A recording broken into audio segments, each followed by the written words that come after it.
Good afternoon. This is the Central Florida Computer Society and the Sarasota Technology User Group, Windows Special Interest Group, or WinSIG, for Sunday, June 9th, 2024. I'm Huey Poplock, your host, and we'll be talking about Windows and computers in general for the next hour and a half, hour and 15 minutes or so. So hang in there, and I am so glad you're here.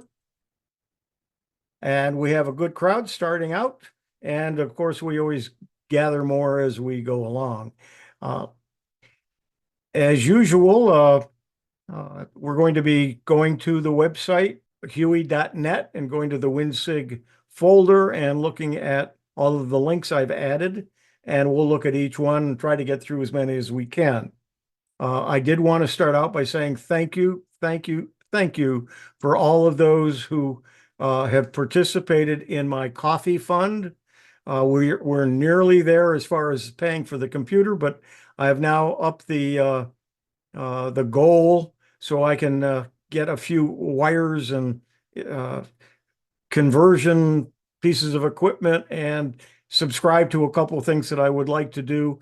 So I've increased the amount, but and how you get to that is I'll show you in just a moment. But I am on the new computer. It is a Dell XPS 8960. It's a desktop, so I can swap out any cards that I need to. It's got a nice NVIDIA video card in it that has 8 gigabytes of RAM on it. I've got a 2 terabyte SSD card for storage and for keeping the operating system on. And I'm using the same 2 monitors I had and the keyboard that I was using. So we're going full throttle. I've got almost everything installed. I've got everything moved that I need to, just about. I did some of it using the program that I had talked about, that local share, and that took about the same time as I started doing it using the internal network and connected my old computer with the new computer and did it directly and just dragged files and folders over to the new computer. It worked out very well. So I'm real happy with it, and I thank everybody. There we go. Huey's Views and Reviews, but let's go to the homepage of huey.net, HEWIE.net. And you'll see here that I do have a WinSIG folder, and we're going to go to that, or a button for WinSIG here in just a moment. But you'll see here, support me on Coffee. And that's if you want to support and have me where I can continue to do these shows and to do all of the videos that I do and so on. If you support me on this, you go to this page and you can buy me a cup of coffee, and you can put any amount in there that you wish. And some people were extremely generous. Others, I'm asking just what you can afford. If you can't, I understand. Don't worry about it. But it will help me get the things that I need. So please, if you can, support me so I can continue to do the work I'm doing. So I go to the WinSIG, and right at the top are all of the topics that I have set for today's date. I've got them in the order that I want to cover them. That's not always true, but I try to do that. I've added a few since earlier in the week. If you slide down, you'll see all the ones from last month. And then below that is the recording for last month. So once this recording is complete, we've completed this meeting, we complete the video, I do a little bit of editing on it, it will be placed right in the area underneath the list of the links. And so to get started, we're going to go to each one of these links. I've got them already. Let's see, I need to move this over to the other screen. Can I do that? Yes. Beautiful. I love having 2 screens again. Anyway, what I want to start with is the first item. Should you downgrade from Windows 11 to Windows 10? Now I've set up the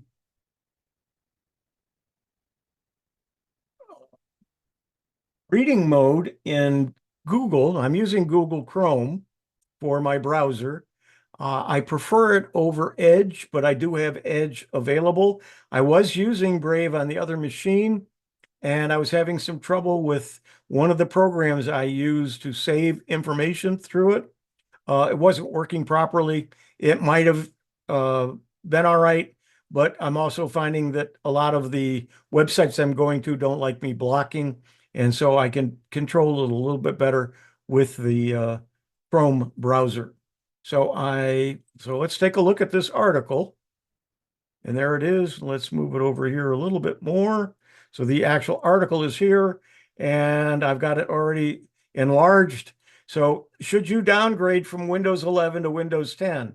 The first thing when you see that title, you're thinking, gosh, can I do that? And the answer is no. But the answer is also, well, maybe. The only way you can really do it is you wipe your computer and you install 10 from scratch and wipe everything out and start over again, unless you've just installed Windows 11 in the last 10 days. Then you can revert it back to Windows 10. But otherwise, in order to go back to 10, you have to download the files and reinstall it. But let's see what the article says. Should you do that? So Windows 11 has had many controversies since its debut. The impact, which tends to be overblown by the internet bubble, whether it's the new system requirements, and that's the big thing about it, is the hardware requirements. A lot of you don't have computers that fit the requirements.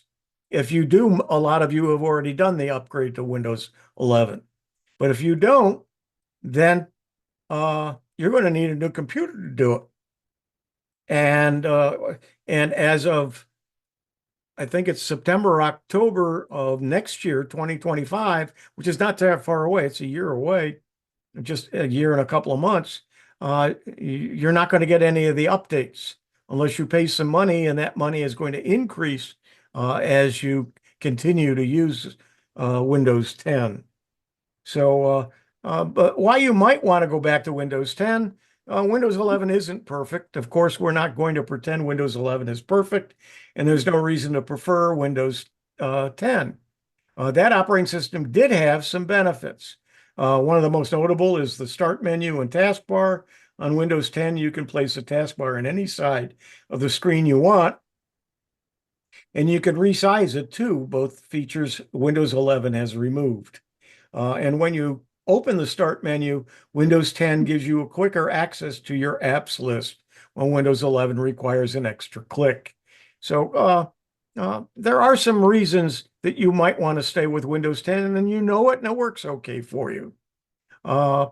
There's a bit more to File Explorer on Windows 10. Arguably had a more useful menu with the ribbon interface, while a simpler Windows 11 menu may make things a little bit less convenient. Everything's there, it just doesn't jump out at you. And then there's things like performance and resource usage and so on. And then, of course, Copilot is in Windows 11. So why you shouldn't go back? Windows 10 is going to be unsafe soon. Again, in October 2025, they're not going to be updating future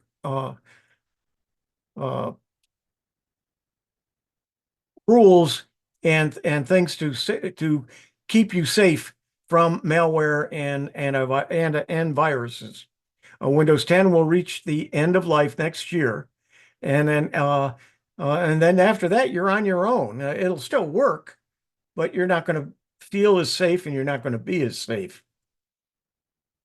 And then Windows 11 has a lot to love, and I'm not going to go through all of these. You've heard them over and over again, and you can read the article. There's just a lot of things it does that I really like. Now, one thing that I don't have the article on, I did have it in the Tech for Senior Facebook page, that Microsoft is doing a beta of some features and some things for Windows 10, and they've just started. And they say it's for about 3 months they're going to do it, but they don't say a lot about it, what the reasoning is. And I have my thoughts on it. And I have not read this anywhere. I have not seen any indication that this could be, but my thoughts are they're going to do a beta on the Windows 10. And then when it comes time, they're not going to abandon everybody 75% of the Windows users are on Windows 10. They're not going to go out, and you're not going to go out and want to go out and buy a new computer just to be able to update the operating system that works fine for you.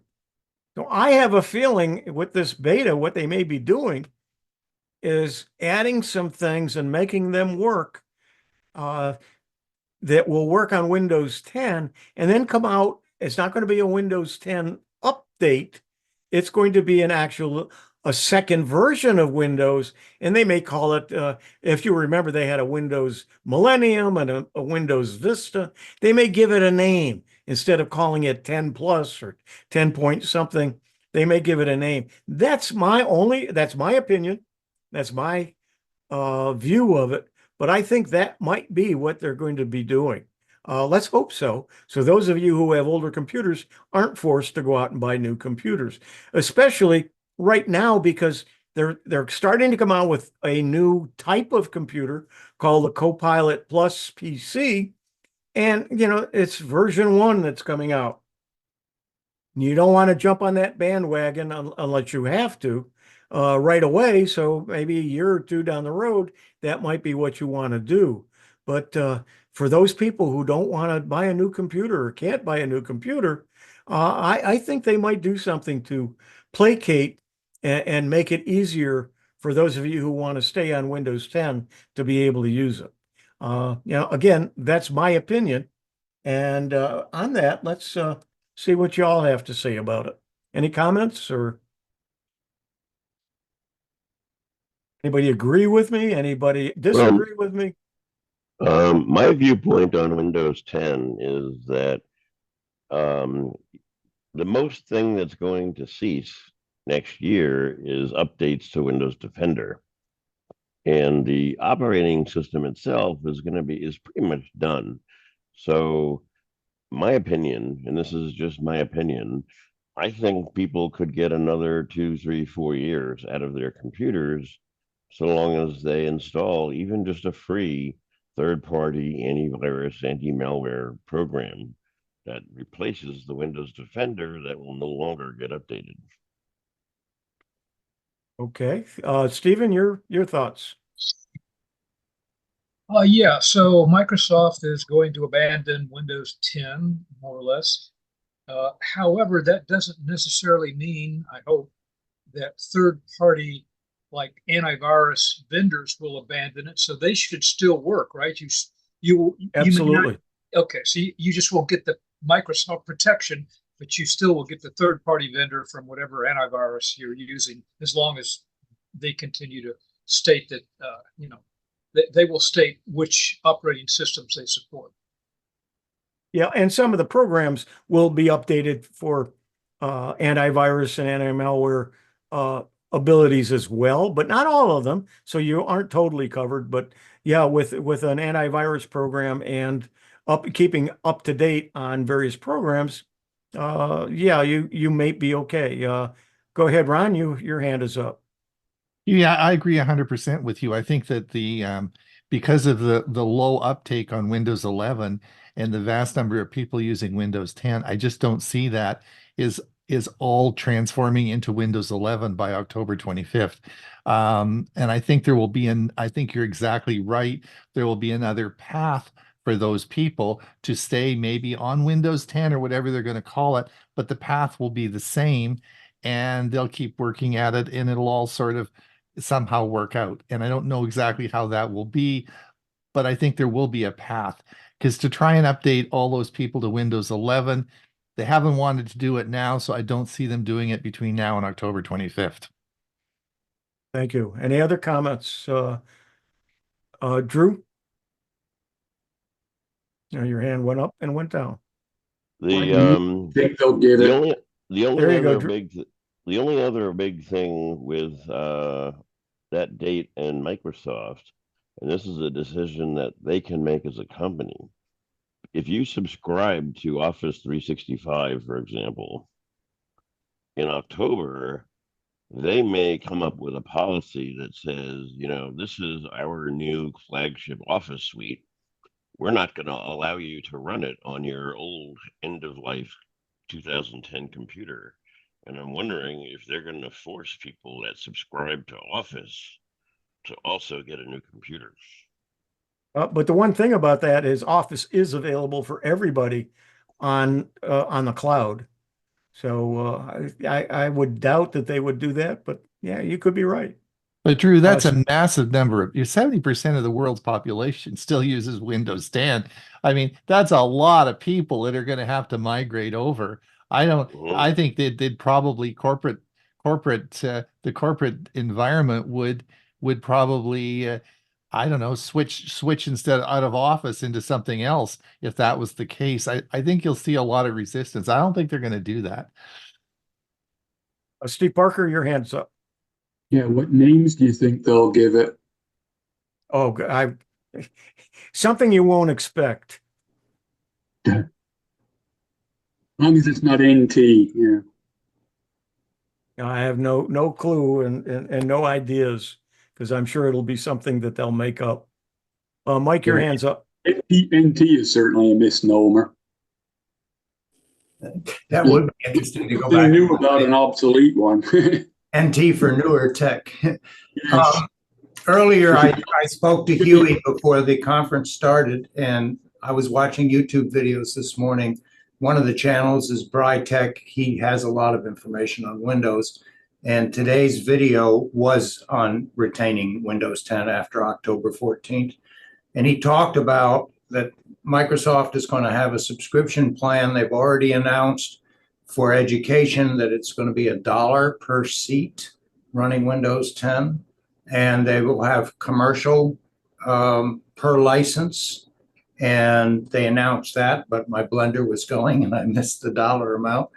But major companies obviously will have major investments in 10 and won't be going to 11 for a couple of years, just as they didn't go directly from 7 or 8 to 10 for a couple of years.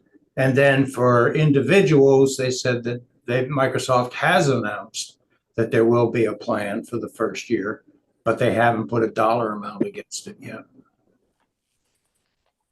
Okay, thanks. Okay, let's go back to sharing here. And go to the next article. Let me close this one up. And this one's 10 hidden Windows 11 features you wish you knew earlier. Let's go to the reader mode. And this author says, as much as I dislike Windows 11, I'm daily driving Windows 10. It's almost 3 years now, and it's become a standard for most new PC users. Windows 10 might still be running around 70% of the world's computers, but it still will soon reach its end of life. That's what we've been talking about. So there are some programs, if you're running Windows 11, that you should have in your computer or may want to have. Not all of them I do. And I forgot about God mode and the God mode folder. And what you do is you set up the God mode folder. But what it is if you only recently moved to Windows 11, Windows 10, you might not want to learn all the new ways to manage the most common Windows settings. In this case, you can make use of the simplified God mode, a folder containing shortcuts to various system settings that you can create this folder anywhere you want, and it could possibly reside on your desktop. So what you're going to do is I'm going to copy this so I have it in my in my clipboard. I'm going to copy it with a Control-C. Now what you do is we'll minimize the screen. You want to get rid of the God mode letters in there, though. Take out the God mode when you make the folder. Let me continue, and then we'll see if I have a problem. Because I've got this started here. So what you're going to do is go to New Folder. And you just click it, and you got a new folder now. Now what you do is you go in here and Control V and hit enter. It gives you a different icon. And if I double click that, I have God mode. And you've got detail, you got a view here, so you can change the view. Let's try the medium icons so you can see here what you've got. I like it better in the detail look, but you've got all the different things that you could folders, but you've got autoplay, you've got all these settings, and all these settings are available right in this God mode. Turn off unnecessary animations, press key combinations one at a time, view scanners and cameras. So if I click that, it should come up. If you do not see your device in a list, make sure it may not be connected. So I don't know if I got that set up yet. But your devices and printers, that should be there. So I got my devices. So it brings that up from settings. So wherever these things are located in settings or wherever they are, they're all right here for you in one place. As I scroll down, you'll see that it's just all of the settings that you might need. Now, if you're not versed with a lot of what these things are, the best thing to do is do not put this on your desktop and do not try to use it. But if you have some knowledge of what you're doing, this is a good thing to have on your screen. So let's go back to our article.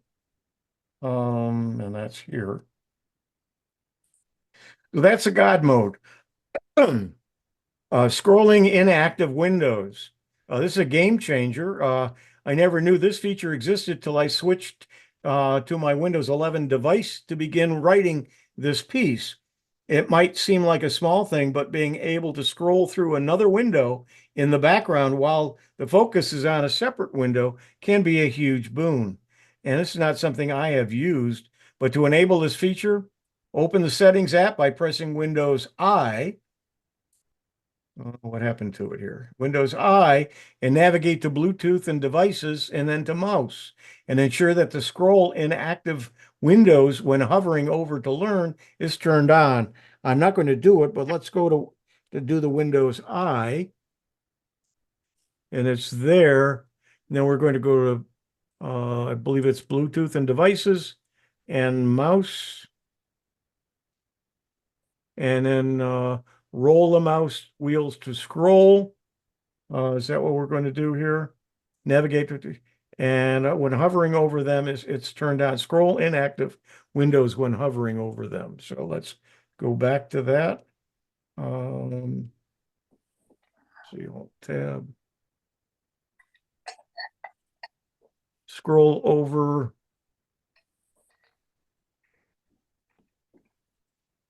I don't see it. Roll.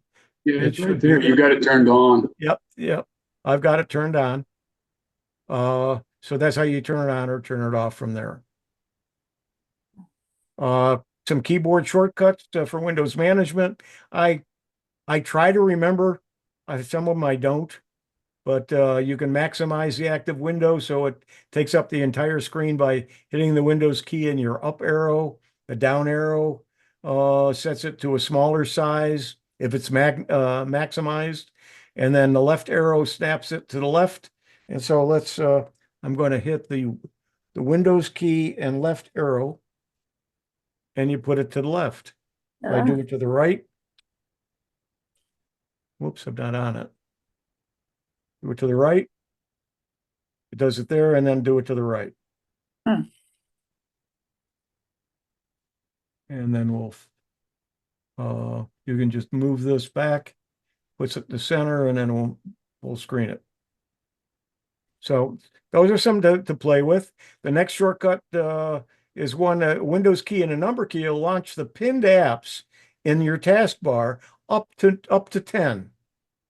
It'll start at the Windows key and 1 will open the first one on the left and go across, and once you hit 10, it won't do any more. And 10, you use Windows key and 0.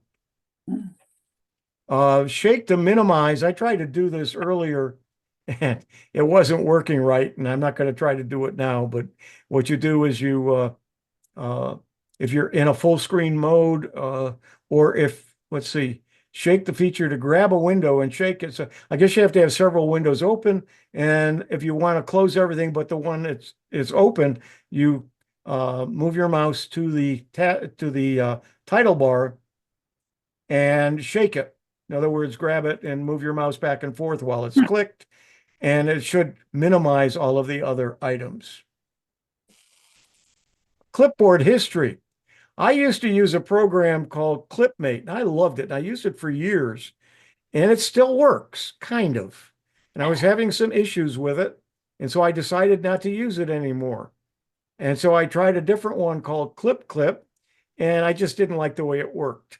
And so I stopped using it entirely. And then I said, well, there's one built into Windows now. Let me try it. So I'm using it now. So when you want to copy something, you just copy it. But when you want to paste, it'll remember what you did. So if I go to Control V, I'm sorry, Windows key and V, whoops, I held the Windows key down too long, I guess. Hold the Windows key down, hit V, it gives me all of the things. So I can go back several clips that it remembers. Now, I have noticed, and I believe this is true, that if I reboot, they all go away. It doesn't remember them from boot to boot, but while you have the computer open, as you clip on things, they're there. And then you can use them by just going to that position and then do the control and then hit the V, and it will paste it. So something, if you haven't played with it, it works and it does very well. Focus sessions, get rid of distractions as part of Windows 11 version 23H2. Microsoft introduced focus sessions to its newest operating system. Focus sessions help you focus on the task at hand by using a set of features that enable a countdown timer, allow you to track focus progress, and include break times. So I don't use this, but if you want to, you go to System and then Focus in the Settings app, and you can turn it on. So if we go to System and Focus, and there's what you can do. It looks like you move it over here if I can. Well, I can see it. Session duration, I guess I have things turned on here for 30 minutes. Show timer in the clock app. Hide badges on the taskbar apps. Hide flashing on taskbar apps, and turn on do not disturb. I guess I can do all of those if I want. And there's some notifications. But I would have to start the focus session. No, I have not used it, but if something that interests you, there's how to do it. Virtual desktops. I know Drew uses all kinds of virtual desktops. I don't. I have enough trouble concentrating on enough to fill up one, so I don't use it. But you can have various desktops. There is you can do this with the desktops. You can have a new desktop. And so there's a lot of things you can do if you want to play with that. And we're going to come back to here. Screen recording. The snipping tool in Windows 11 is a great app for capturing screenshots. I use a program that I pay for called Snagit. Been using it for years, but when I was without a good computer and I was using the laptop that was loaned to me, I was using the snipping tool to do some of the recordings of just me talking, because you can, or some screen captures, and you can do it very easily within the snipping tool. So if you want to record something that you're doing, either to show other people or sometimes to remember how you did something. I found that that's a good thing to do. Is if I have I have to do a number of steps to accomplish something, and I only do it once a month or once every couple of months, I'll record how I do it so I can go back to that recording the next time and not have to try to figure it all out again. And you can do that with the snipping tool. And then the dynamic refresh rate, adapt your refresh rate to your workflow. I have no idea what all that does or means. And so I don't use it. And then insert emojis and symbols. And there's going to be some new ones coming out. Again, I don't do much with emojis.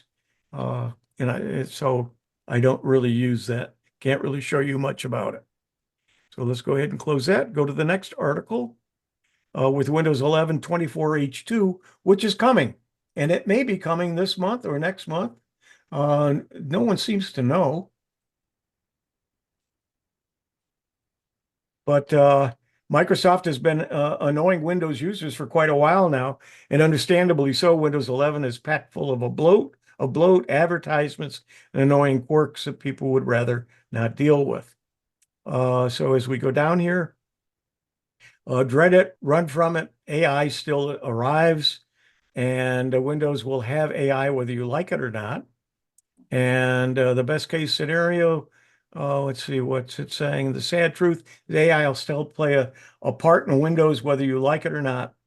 And Copilot Plus features will eventually make their way to high-end PCs.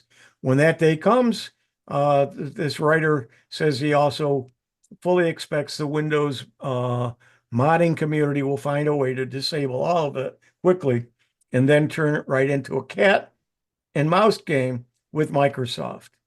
Okay, so there's some things here you can, some of the things you may be able to do is either switch to Linux or stay on Windows 10. This is more of what we talked about a little bit earlier. Mike, I think this is the other opinion is stay on Windows 10 through its end of life period, which you can pay for a 3-year extension of security updates called extended security updates or ESUs in order to do that. It's expensive though. It's setting you back $61 for the first year, $122 the second year, and $244 for the third year. And that's a lot of money to be on an outdated operating system. Then the third option you have is to stay on the older version of Windows 11, but then you'll still have the downsides of Windows 11 like advertisements, bloat, and the UI. So that's without even getting into your hardware that may not even be able to support Windows 11, which is yet another difficulty users may face in trying to upgrade. So what can you do? To be honest, not much. If you're comfortable with staying on the outdated operating system and hate Windows 11, but also can't or don't want to pay for ESUs, then you're out of luck. Your only real option is to take the plunge and hope to be bailed out by the modding community. In other words, for them to come up with different programs that'll help you protect your system and operate properly. So just more of what we were just talking about. So that's that article. And let's go ahead. These 10 tools give you total control over Windows 11. And so it says, I love Windows. This particular author loves Windows 11. But I think it's one of the best Microsoft has made. It's a big step from Windows 10. Luckily, there's no shortage of options for making your Windows 11 experience work just right for you. So these are things for Windows 11. If you're not familiar with Window Blinds 11, it comes from the same company that does a couple other programs that we're going to talk about. But Windows Blinds 11 is one of the oldest Windows customization apps around. In theory, this app is amazing because it can radically change the look of your taskbar, the app windows, and the start menu with totally custom themes, many of which are designed by the community. There are some problems with this one, though. On Windows 11, many of the parts of the UI aren't customizable, including the start menu, unless you're using Start 11 too.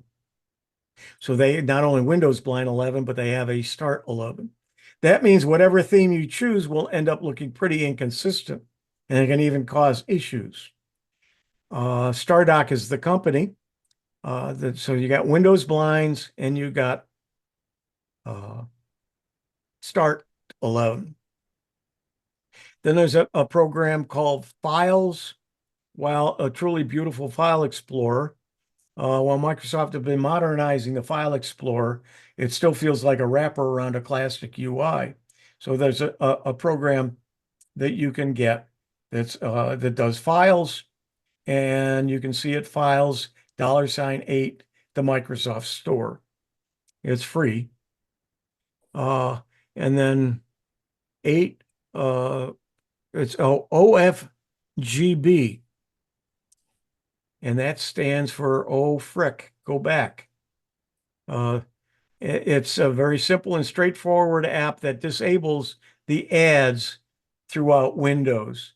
And these aren't the ads coming from the various programs. These are the ads that Microsoft itself is sending, and they're going to have more and more. So you're going to be able to eliminate those using this program. And then there's Explorer Patcher. It fixes changes in Windows that Windows 11 made. And one called Fences. I used to use Fences. I really liked it. I got away from it, and because I try to be generic, and it does change your desktop. You can have roll-ups, so you can have a series of icons on your desktop and roll them up into one line. When you click that one line, they all appear on your screen, so it cleans your screen up really nice. It's called Fences, and it only runs. It used to be, I think it used to be $10. I think it's 12 or 15 now. It's not expensive, and that's a one-time charge. It's not a monthly or yearly charge. And then there's another one called Open Shell and Start All Back. Start All Back is the main competitor for Start 11. And it has some great features of its own. So these are some things, if you want to make some changes in your Windows 11, these are some programs that you can. Translucent TB. Windows 11 may be a beautiful operating system in many ways, but Microsoft still has never offered a proper transparent taskbar in Windows. And while apps like Start 11 and Start All Back do give you that option, there's no reason to pay for that when you have an app like Translucent TB. TB stands for taskbar. And then they have Object Dock to make it more like a Mac OS. And Start 11, which I mentioned a little bit earlier. And again, that changes your start menu and makes some changes to look more like 10. And that one's $7 at StarDock. These StarDock programs are not very expensive. There's a ton of Windows customization apps as well. And that's that article. So we'll close that. And let's go ahead and just do a stop share and see if there's some comments, discussions. Mike, your hand is up. Couple of comments in chat. I put in the fact that the Windows key plus V appears to work in Windows 10 in order to get your Windows history for the clipboard. It initially didn't do anything. When I did the second time, it said your Windows history is turned off. Do you want to turn it on? I'm still using ClipMate, so I decided not to turn it on. But apparently the latest Windows updates for 10 do have that function.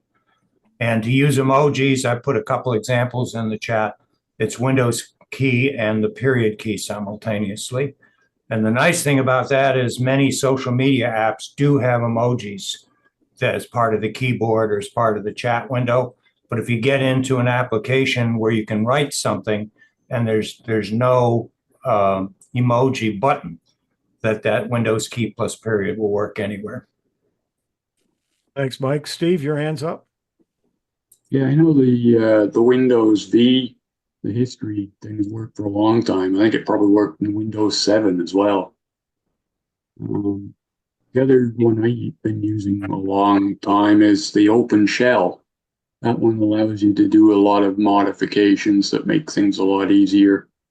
So you can keep the things the way you want them, not have to put up with the way they want you to have them. That works with Microsoft Shell, correct? Yeah. Yeah, which I don't use. So if you use Shell, then you might want to look at that. All right, any other comments? All right, let's go back to the articles. I got a lot of them this month.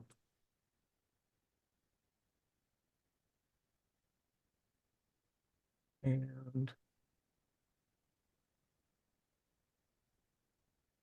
warning, let's see, Windows 11 major 2024 update removes some features. And this is going to happen in the next, either this month or next month, most likely, will be when the Windows 11 24H2 arrives. They're going to be taking some things out, some of which I don't care because I don't use them, or some I have used. And so Cortana is one. And I don't think any of us use Cortana, and probably haven't in a long time. They try to push it as a Siri type, or Miss A, or Hey G. Uh, but Microsoft just never got off the ground with it. People just didn't use it. So Cortana Cortana in Windows is a standalone app, and it's deprecated. First, they took it; it was part of the operating system. Then they made it separate as a standalone app, so they could do this. And now they're going to just deprecate it. In other words, stop the use of it and eventually take it out of the system. Cortana is still available in Outlook Mobile, Teams Mobile, Microsoft Teams Display, and Microsoft Teams Rooms. And the Tips app, which I think I did a video on this, where there were some really good tips about Windows. People just didn't use it. So they're deprecating that as well. And it's going to be removed in a future version. It's still there. And then WordPad. WordPad is kind of a baby Microsoft Word. And they're going to no longer update it, and then they're going to remove it in a future version of Windows. So I took it off my taskbar. I do use Notepad a lot, but it never used WordPad. If I was going to use WordPad, I just went ahead and opened up Word. WordPad always saved as an RTF, a rich text format, and even though Word could open it very easily, it just was another. I don't know. I just never used it. If I was going to do any kind of word processing, I'd just do it in Word and not use WordPad. And let's see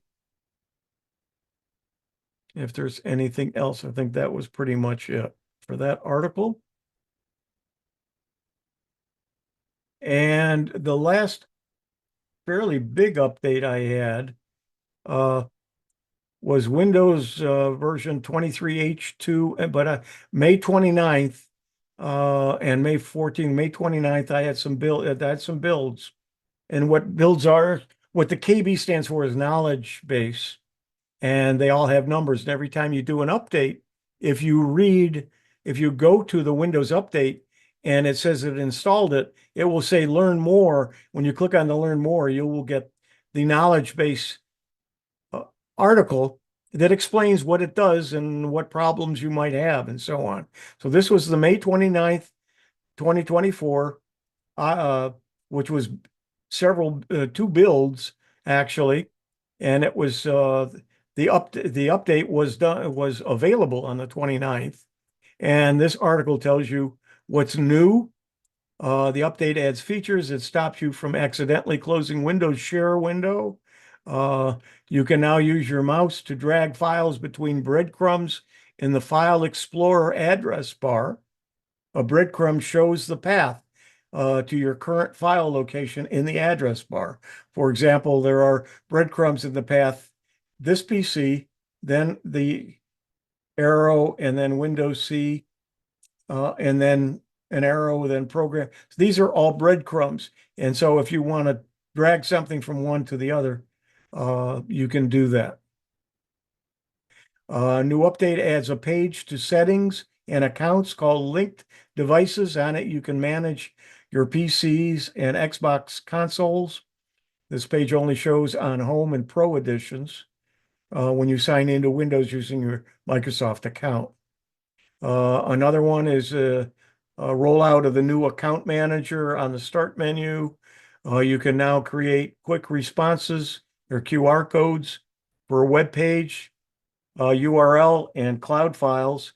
A lot of people don't like using QR codes in their stuff because that's the bad guys are using a lot of them. And so a lot of people are saying don't click on something that's got a QR code in an email because it may take you, you don't know where it's taking you. So I don't add a QR code. I will just give the entire link. The bad guys find a way to screw up some really neat things. Windows will now back up many of your sound settings, so you can remember the preferences and select checkboxes for personalization and other Windows settings. To find out, go to Settings, Accounts, and Windows Backup. Then you can use the Windows Backup app to restore those settings on a new device. When I set up this new computer, it remembered a lot of my settings just for me signing into my Windows account. So a lot of things are being backed up that I didn't realize were being backed up. Starting with this update, you can sign into your Microsoft account in the Windows Backup app. So you can now send email to yourself from the Windows Share window. This update starts a rollout of the Add Now button to settings and accounts, so you can add a recovery email. You can select it address if you've not added one for your Microsoft account yet. And it addresses some issues and so on. So this is what you can read each time you do an update. Click on Learn More and see what it does and what it changes. Let's go to this. And how to use Windows Memory Diagnostic Tool to find memory problems. I have not used this, and I didn't try it. Random reboots and freezes apps, crashing, and even a blue screen of death, the BSOD, could be signs of a memory issue. Before you start replacing your memory or computer, use the Windows Memory Diagnostic Tool to figure out whether the memory really is the problem. And it tells you how it works, and then setting the tool. And so select the Windows Memory Diagnostic Tool. Now type in memory in the search bar.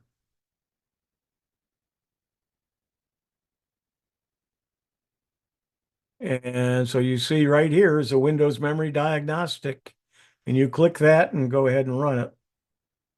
I'm not going to do it here because I'm not sure what it will do, and it may cut us off. So, but this article explains what it does and what you can do with it, and some questions and answers.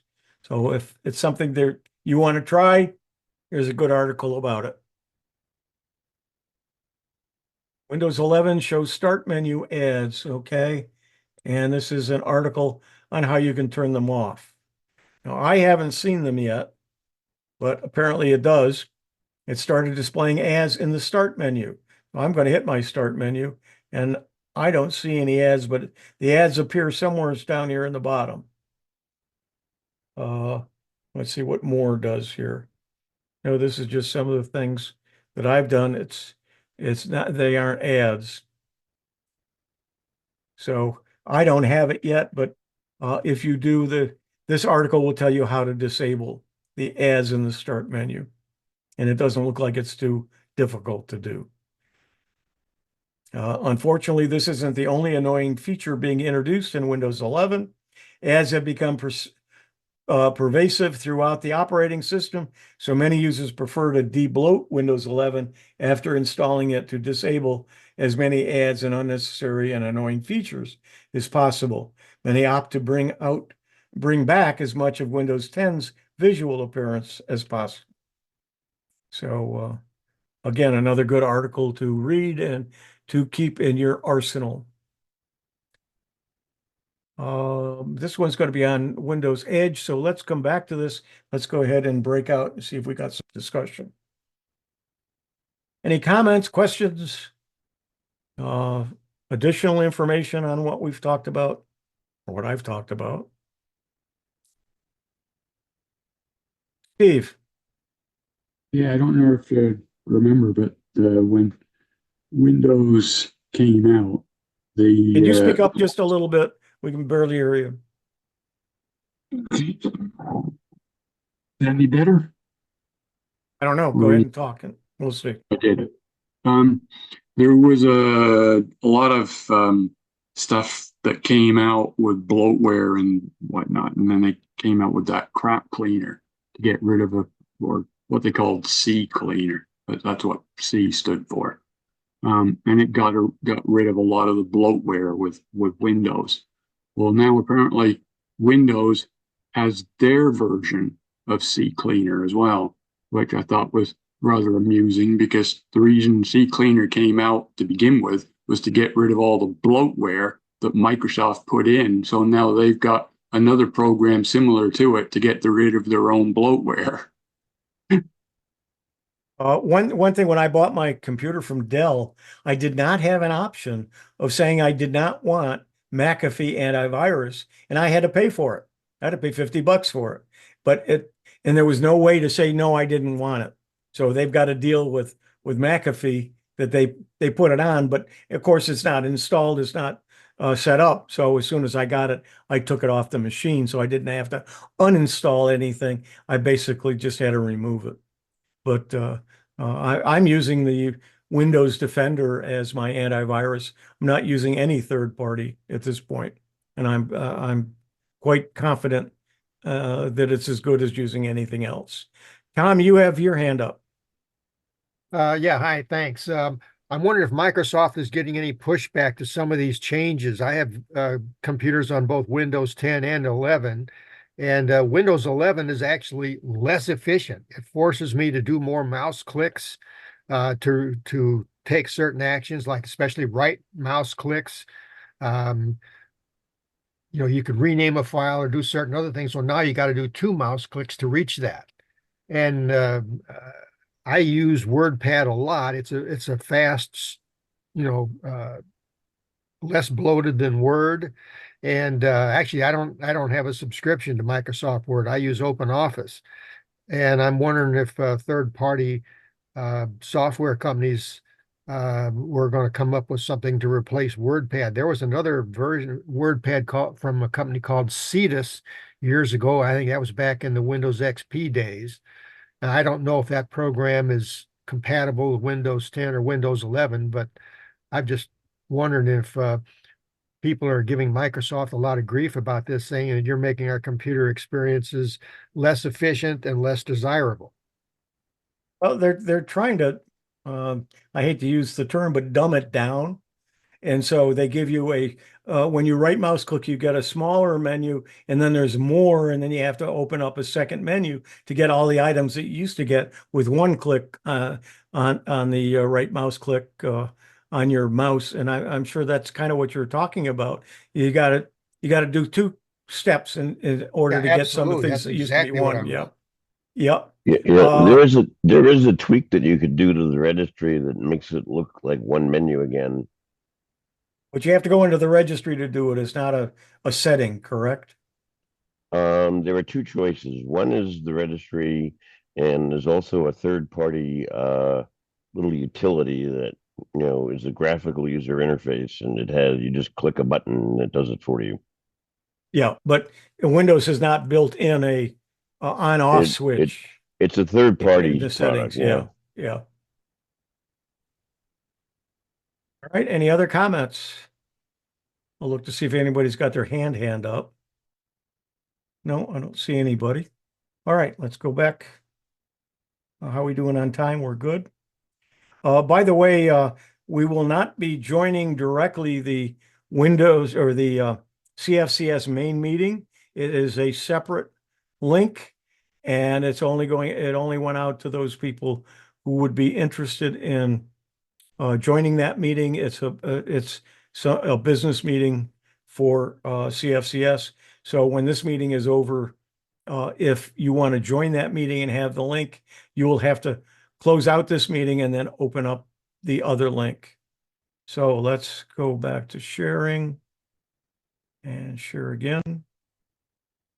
And 8 settings you need to change to get the most out of Microsoft Edge. I only use Edge when I've got a lot of things open in Chrome and I just want to quickly go to something and I don't want to lose anything. I don't want to do anything by mistake, or I want to see it differently. I'll use Chrome or I'll use Edge instead of Chrome, but most of the time I'm using Chrome. But these are some settings you need to change to get the most out of Edge. And one is customize the Edge home screen, tweak the Microsoft Edge sidebar, change the default search engine so you can change it. So you don't have to use Bing as the search engine. You can use Google. Enable and set the home button and tweak Microsoft Edge tracking prevention, turn off Microsoft's Edge shopping suggestions, and tweak sleeping tabs in Edge and disable AI writing. So you can do all of those with Edge. If you're using Edge, this will be a good article for you.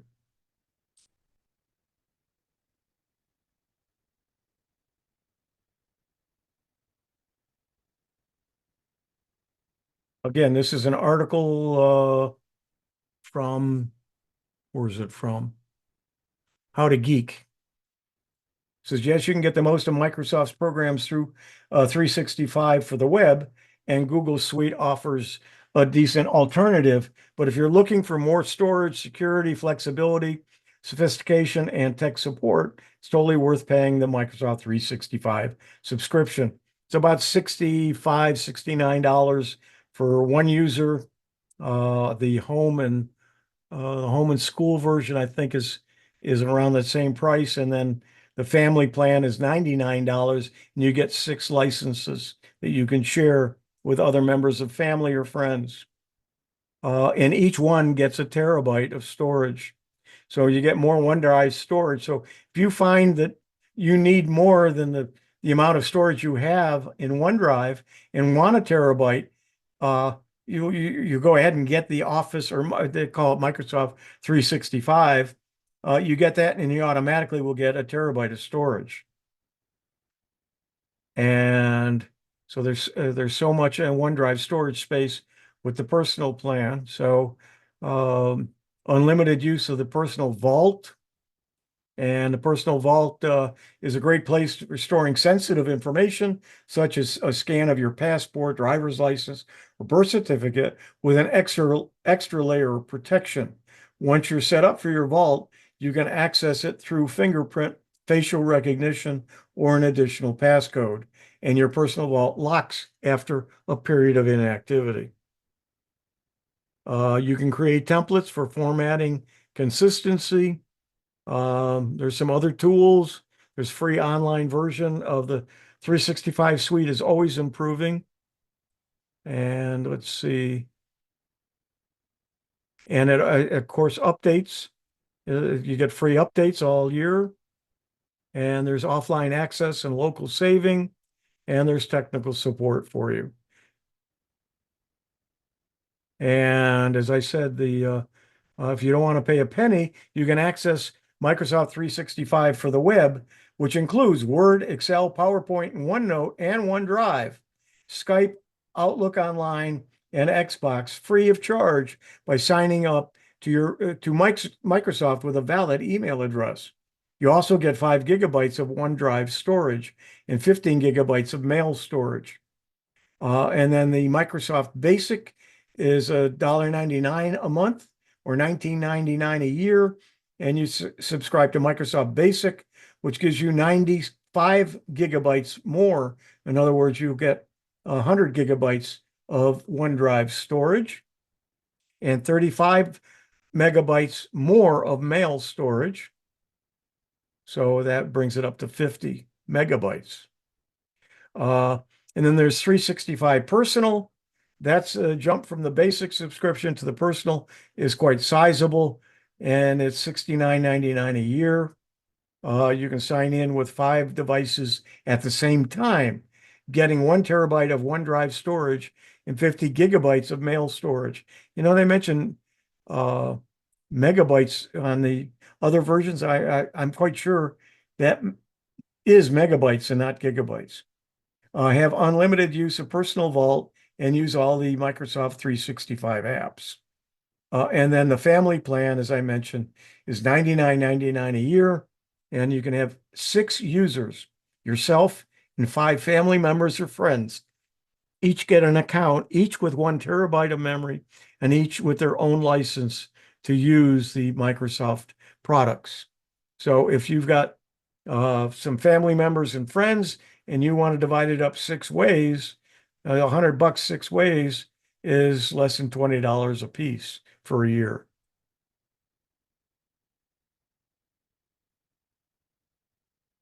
Seven advanced Windows Defender tactics to protect your PC. I didn't get a chance to read through this to any extent, but let's take a look at it. By default, Windows Defender does such a great job protecting your PC that you probably won't need another antivirus software. However, if you are concerned about security, this guide shows you a number of advanced Windows Defender features that will secure your PC. And they are enable controlled folder access, enable Microsoft Defender application guard, run Windows Defender offline scan, enable force randomization for images, run a custom scan, enable core isolation memory integrity, and manually submit a file sample. And these are all explained in the article, what you can do with those. So again, another good article, especially if you're using Windows Defender, and I'm going to have to read through this myself so I understand what it's, how it's protecting me and what I can do. And then, of course, besides that, you should be concerned about the firewall. And this is how the firewall in Windows security works. So why use a firewall? Firewall in your system protects you from external threats by blocking network traffic that follows a particular pattern. Instead of dealing with threats as they arrive, the firewall makes sure you never see them in the first place. Firewalls are also useful for fencing off areas of the internet that shouldn't be accessible in certain contexts. For example, a university may use a firewall in a computer lab to block all incoming and outgoing traffic, except what was used for the purposes of the lab. This is useful in scenarios where it's necessary to reduce network noise from other sources and make sure computers aren't caching or sending data to other websites. And do I still need an antivirus? The overwhelming majority of households use an antivirus solution, and of course you do need both. And so it explains that. Does the Windows security firewall work? And much like its counterparts that you find in Linux, works by filtering network traffic coming in and out of your system. It operates on a privilege level so that it can capture all the data packets that enter and leave.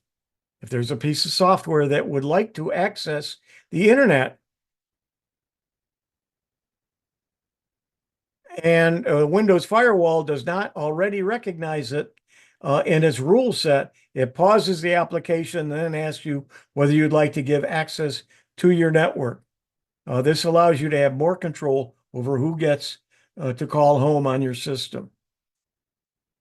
So if you didn't know anything about firewalls, here's where you can get some information about it. And again, save it in your files for future use. And here is a question that a lot of people ask me. Which is better, shutting off your PC or putting it to sleep? Probably should have made a poll and see what you do.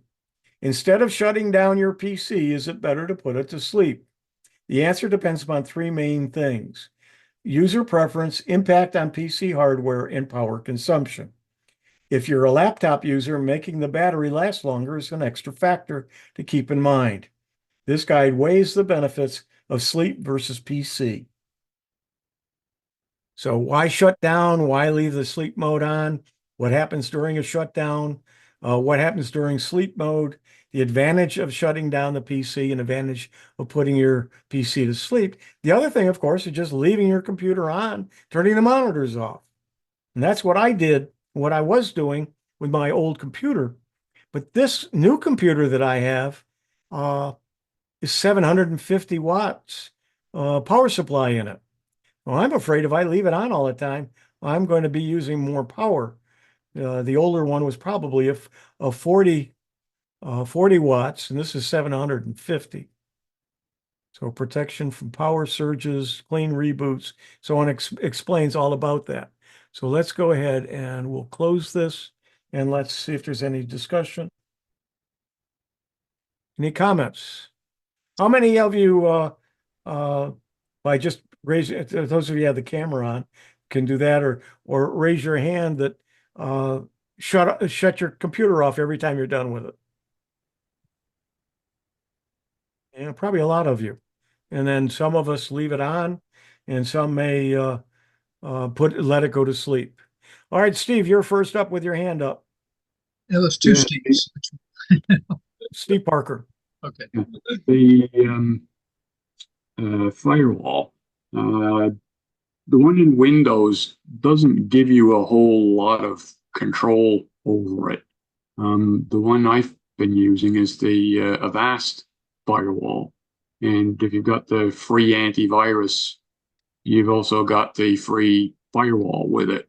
And it enables you to have a lot better control over what comes in and out. And you can tell it to block certain IPs or anything else. A lot of stuff that you can do with Microsoft's firewall, but it's a lot more awkward to set up. Yeah, but you got to remember there are a lot of people that are on here and that are a part of the WinSIG that really don't understand these things. And if they have Windows control it as much as it needs to, they're happy with that and they're comfortable with it. And so having a third-party program they don't understand sometimes is not as good as just going ahead and letting Windows take care of it. Yeah, But which is okay as long as it works, but when it doesn't. Yep, you're absolutely right. Mike? Just a little bit of expansion of what Steve said. I did go to my start menu and I just searched on firewall. And let me just pop this up here. It gave me Windows Defender Firewall with advanced security. And it gave me a typical settings type screen. And essentially the thing I was looking for is it on? Because I never even bothered to check. And it says, yep, Windows Defender Firewall is on. And then it says you can see inbound connections that do not match a rule are blocked. Outbound connections that do not match a rule are allowed. And then if you do want to dig down further, you can actually go to a third panel which says import policy and export policy. So you actually have to know what you're doing and get down in there. So it isn't that interactive in making changes, which some standalone firewalls will do. But what any of us can do is go into settings and in the firewall and see if it's even turned on. Yeah, and that's what essentially I searched, but I could have gone into settings and searched for firewall. Yep. Okay, thanks, Mike. Stephen Hall. Most of the time, though, as long as you've got a router, you've got a hardware firewall, which is far more reliable than anything software-based. Yes, and mine covers my entire network. And there's actually some firmware that you can subscribe to, a piece of the firmware that you can subscribe to, and it will send notices to your phone if you've got their app and so on. So unfortunately, my spouse occasionally might click on a link and I'll get a notice right away that the router blocked the connection she was trying to make. Stephen Hall. Yeah, I was just reading online after you talked about your 750 watts that in sleep mode, average computer uses only 1 to 5 watts. It does go on to say, though, that if you have other components connected, it might use more than that, but you can turn those off. So apparently it uses very little wattage at all in sleep mode. So you might want to reconsider that or find out from the manufacturer what it does. Yeah, I wasn't, as I said, I didn't you put it in the sleep mode. I just left everything on. And so that definitely was using a lot of power. Yeah, if you leave it Although, on though, and you have it set up so that it automatically, after a period of non-use, it goes into hibernation, which is the same as sleep mode, I assume. No, it isn't. No, hibernation is completely different from safe mode. Standby. sleep mode. Yeah, Yeah, standby and hibernation. Yeah, the standby means that it's still got power and it can still be activated. The hibernation means that it takes whatever's in RAM, copies that to your hard drive, and turns the computer off. Right. Which is not what standby does. Gotcha. So which is the lowest power usage? That would Well, be turning it off was hibernation. Well, no, other than turning it off. That'd be sleep mode, right? That would be hibernation. Hibernation. Okay. Okay, any other comments, questions? A reminder that the Let's Talk AI is the fourth Friday of the month from 1 to 2 p.m. Eastern Time. You're all invited. If you've already signed up at one time or another with an email to me, you're on my list, and I'll be sending out some information before the meeting with the link. It will be the same link as last month. We had a really good discussion last month. JJ, we missed you. And I am thinking of maybe doing a MailChimp newsletter because during the month there's so much news I want to share with you, and I don't want to keep sending emails out. So I may put together like a MailChimp newsletter, and just as I get some news and some videos that I think you might enjoy, if you're interested in AI, that it might help you. So we'll have to see if I take the time to set up a MailChimp template, then it should be easy for me just to send out an email with some links to some videos and maybe some articles. So I'm thinking of doing that, not charging for, just being able to have a place. Now I could put it in the CFCS Discord Yes. BBS, but that's extra work that I'm not used to doing, and it would be easier for me just to drop it in and make an email out of it. I wish I had the time to do that Discord more, but I'm sending things to, I'm just putting I got too many hands and too many buckets, and they're just not the time of the day, or sometimes I want to sleep, or sometimes I want to just watch some TV. So I want to remind you all, if you haven't, if you'd like to contribute to my coffee fund, please do. We'll be back the second Sunday of next month for the Windows SIG. Let me go ahead and share my screen one last time. We didn't get to everything, so make sure you go through the list yourself. We'll do a share here, and we'll